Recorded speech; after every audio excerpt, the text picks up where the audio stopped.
Training commander आकर कहता है कि मिशन के लिए कुछ स्नाइपर्स की जरूरत पड़ रही है, तो क्या तुम में से कोई जाना चाहता है? यह सुनते ही कुछ लोग खड़े हो जाते हैं और उनमें रेवन भी शामिल होता है। लेकिन ट्रेनर उसे देखते ही कहता है, तुम बैठ जाओ, तुम्हें तो ढंग से AK-47 की मैगजीन तक निकालनी नहीं आती। यह सुनकर वहां बैठे सभी लोग हंसने लगते हैं, मगर रेवन बिना घबराए कहता है, मैं आपको साबित करके दिखा सकता हूँ। ट्रेनर मुस्कुराते हुए पूछता है, अच्छा तो बताओ, तुम हमें क्या दिखा सकते हो? रेवन जवाब देता है, मैं 20 सेकंड में AK-47 को खोलकर वापस जोड़ सकता हूँ। अब तो सभी को यह मजाक लगने लगता है। ट्रेनर भी हंसते हुए उसे गन दे देता है। रेवन जैसे ही गन के पास पहुंचता है, वो अपनी आंखों पर पट्टी बांध लेता है। यह देखकर सब लोग उसे और भी हल्के में लेने लगते हैं। लेकिन जैसे ही स्टॉपवॉच शुरू होती है, रेवन बिजली की रफ्तार से गन के पार्ट्स अलग करने लगता है और फिर उतनी ही तेजी से उन्हें वापस जोड़ देता है। कुछ ही पलों बाद ट्रेनर टाइम स्टॉप करता है और हैरानी से कहता है, बहुत बढ़िया, तुमने यह सिर्फ 18 सेकंड में पूरा कर दिया। अब कुछ देर पहले जो लोग उस पर हंस रहे थे, वही उसके लिए तालियां बजाने लगते हैं। लेकिन रेवन हमेशा से ऐसा नहीं था। कभी वो एक साधारण इंसान था, एक स्कूल टीचर। तो आखिर उसके साथ ऐसा क्या हुआ जिसने उसे इतना खतरनाक स्नाइपर बना दिया? कहानी शुरू होती है यूक्रेन के एक छोटे से गांव से, जहां रेवन अपनी पत्नी नास्टिया के साथ रहता था। रेवन एक बेहद सीधा और शांत इंसान था। उसे युद्ध और हिंसा से नफरत थी। उसकी पत्नी नास्टिया एक ड्राइंग आर्टिस्ट थी और लकड़ियों को तराश कर खूबसूरत स्टैचूज बनाती थी। दूसरी तरफ रेवन स्कूल में बच्चों को मैथ्स पढ़ाता था। उसकी क्लास में एवन नाम का एक लड़का था जो अक्सर उसे परेशान करता रहता था। वो उसके कपड़ों का मजाक उड़ाता, उसे उकसाने की कोशिश करता ताकि रेवन गुस्से में आकर उस पर हाथ उठा दे और वो उसकी शिकायत कर सके। लेकिन रेवन का स्वभाव बहुत शांत था। इवान की हरकतों का उस पर कोई असर नहीं होता था। वो अपनी छोटी सी दुनिया में खुश रहता था। रेवन के घर में कोई इलेक्ट्रॉनिक डिवाइस नहीं था, इसलिए दुनिया में क्या चल रहा है उससे वो लगभग अनजान ही रहता था। एक दिन स्कूल में उसने टीवी पर एक खबर सुनी। खबर थी कि रशिया ने यूक्रेन पर हमला कर दिया है, जिसमें कई सोल्जर्स मारे गए हैं और यूक्रेन के कई इलाकों पर कब्जा कर लिया गया है। शाम को जब रेवन घर लौटता है तो उसे एक ऐसी खबर मिलती है जो उसके चेहरे पर मुस्कान ला देती है। नास्टिया उसे बताती है कि वो प्रेग्नेंट है। यह सुनकर रेवन खुशी से भर जाता है। दोनों उस दिन साथ में खूब खुशियां मनाते हैं और अपने आने वाले बच्चे के सपने देखने लगते हैं। लेकिन अगली सुबह उनकी जिंदगी हमेशा के लिए बदलने वाली थी। रेवन अपनी पत्नी को अलविदा कहकर स्कूल के लिए निकल पड़ता है। रास्ते में उसे 2 सोल्जर्स दिखाई देते हैं। उनकी यूनिफॉर्म देखकर उसे थोड़ा अजीब तो लगता है, लेकिन वो सोचता है कि शायद सरकार ने नई यूनिफॉर्म जारी की होगी। इसी सोच के साथ वो स्कूल पहुंच जाता है। मगर जैसे ही वो अंदर जाता है, पूरा स्कूल खाली मिलता है। उसे कुछ गड़बड़ महसूस होती है।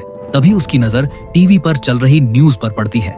खबर में बताया जा रहा होता है कि रशियन सोल्जर्स अब यूक्रेन के अंदर घुस चुके हैं और कई जगहों पर कब्जा कर रहे हैं। यह सुनते ही रेवन के दिमाग में बिजली सी कौंध जाती है। उसे रास्ते में दिखे उन 2 सोल्जर्स की याद आती है और वो घबरा जाता है। उसकी पत्नी घर पर अकेली थी।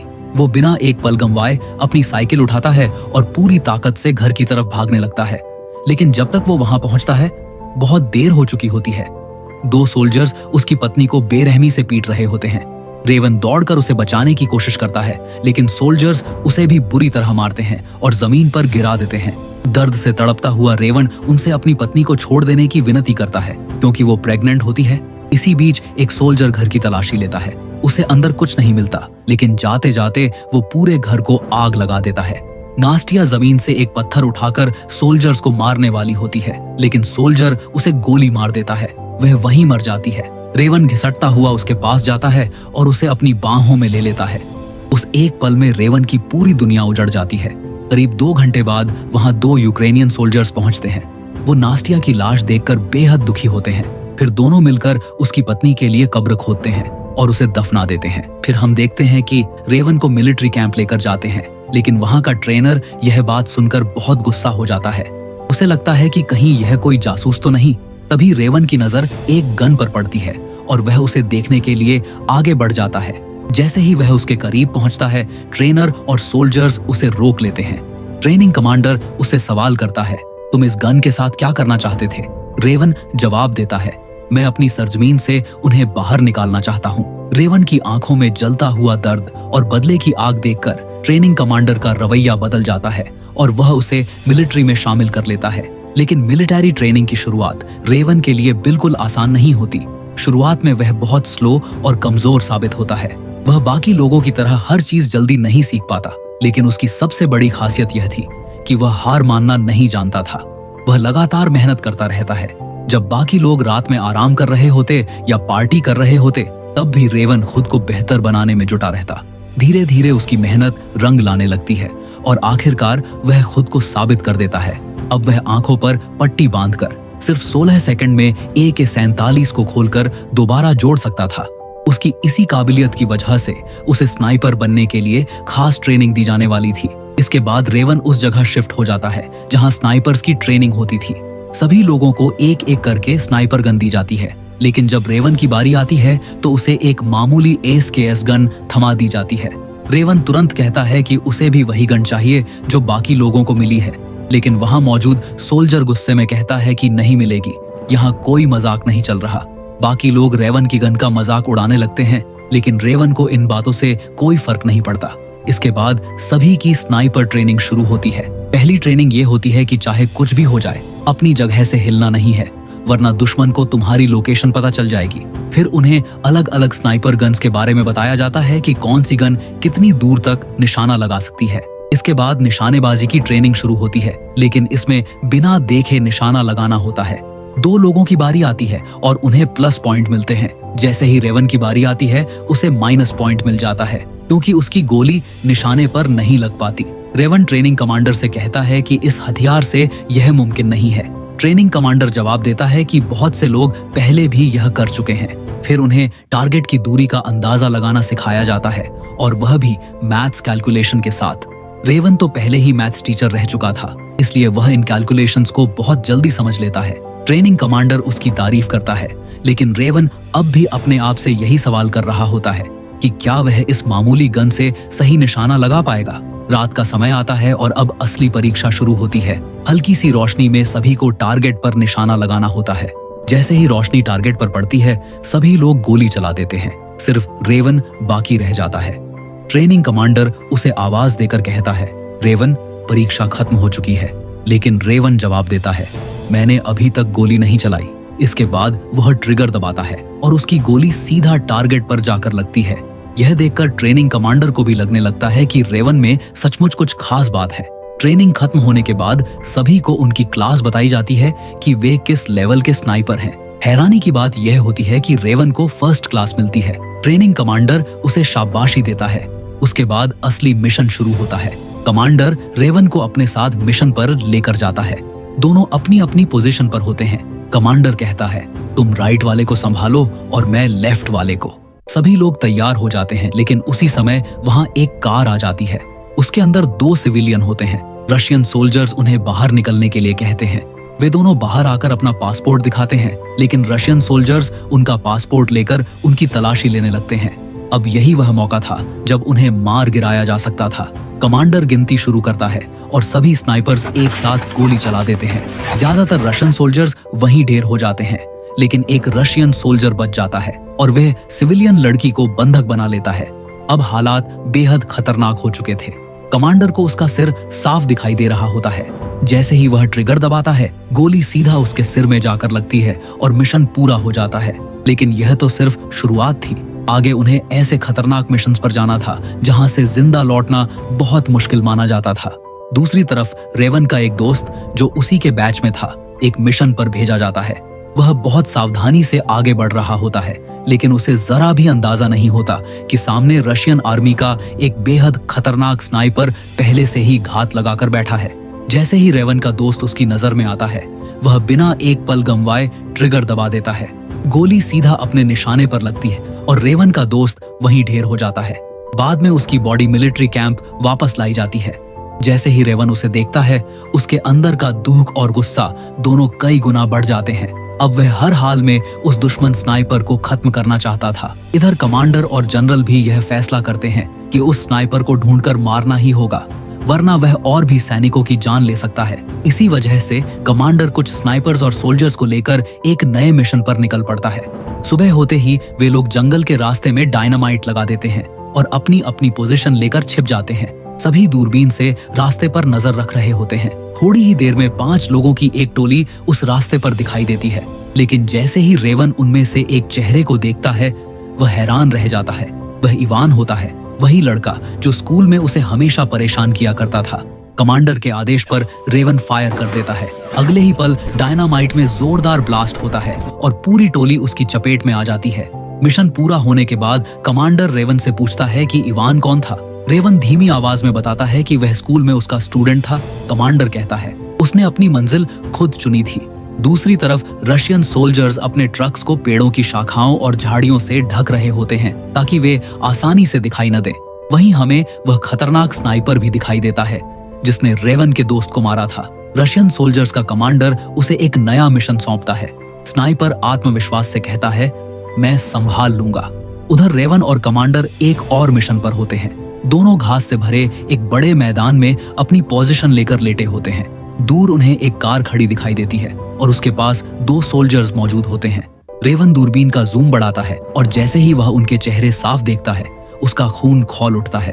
उनमें से एक वही सोल्जर था जिसने उसकी पत्नी को मारा था। वह कमांडर से कहता है, एक फाइटर है मशीन गन के साथ। फिर वह फायर करने की परमिशन मांगता है, लेकिन कमांडर साफ मना कर देता है। वह कहता है, सिर्फ निगरानी करो। मगर रेवन अब खुद पर काबू नहीं रख पाता।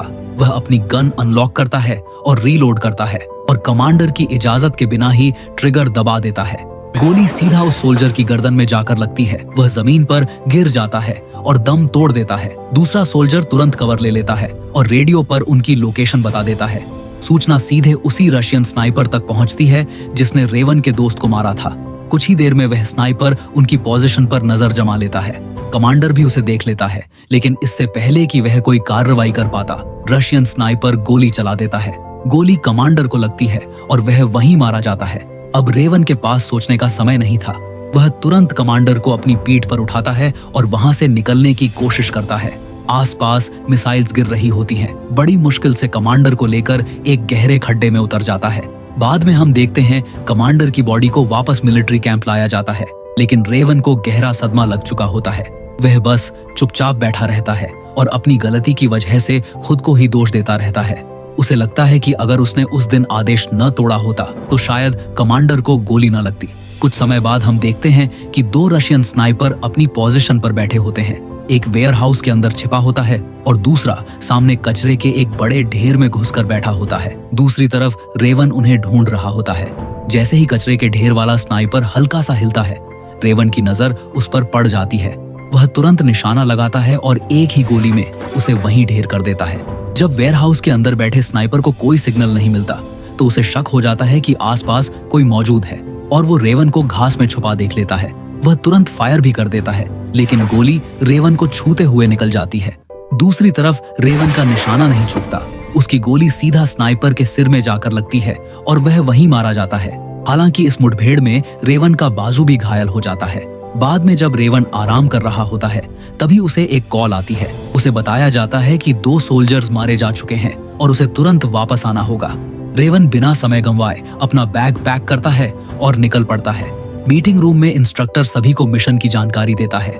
वह एक तस्वीर दिखाते हुए कहता है, यह है रशियन स्नाइपर। इसका नाम सिरी है। इसने हमारे 3 स्नाइपर और 2 मशीन गन सोल्जर्स को मार गिराया है।